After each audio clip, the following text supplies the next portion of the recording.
28-годишна телевизиска презентерка Бесмира Ејупи е предлогот на МНР и на владата за нов генерален конзул на Македонија во Њујорк. Синоќа на затворената седница на владата токму таа поминала како предлог да ја представува државата во Њујорк, речиси без забелешка од министрите, иако незиното портфолио за оваа позиција е благоречено дискутабилно. Законот за надворешни работи предвидува доколку лицето кое се избира да биде упатено како генерален конзул, а не доаѓа од редовите на професионалните дипломати, треба да биде афирмирана личност во областа на надворешната политика и меѓународните односи. Во биографијата на Ејупи, пак доставена пред една година во декември 2020-та до собранието кога конкурирала за член на Комисијата за заштита од дискриминација, од работно искуство навела само дека била презентер во 4 телевизии.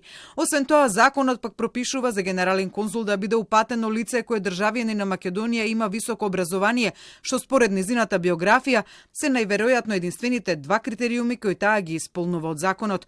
Од другите квалификации кои се потребни се баре и меѓународно признат сертификат за познавање на англиски јазик, издаден од европски или глобален јазичен тестатор, како и вторстрански јазик различен од англискиот, кој треба да биде еден од официјалните јазици на Обединетите нации или на Европската унија на ниво еквивалентно на B1 на ЦФР. Телма денеска контактираше телефонски Ејупи. На прашањето дали може да потврди дека е кандидат за генерален конзул во Њујорк, кратко ни одговори: Нема ништо да потврдам, но за неколку дена можам да ви дадам изјава. Пошто ја прекина телефонската врска, од владата на прашањето дали Бесмира Ејупи вчера поминала на седница како кандидат за генерален конзул и дали се проверени квалификациите за оваа позиција, кратко одговорија: На отворената седница на владата немаше точка со ова кадровско решение. На затворената седница. Ви одговорив, на отворената седница немаше точка со ова кадровско решение. Телма достави неколку прашања до МНР за изборот на Ејупи за генерален конзул, меѓу кои и по кој критериум Ејупи е избрана, но досега не добивме одговор. Инаку според законот, начинот на проверка на исполнетоста на условите од овој член на кандидатите за генерален конзул го пропишува министерот.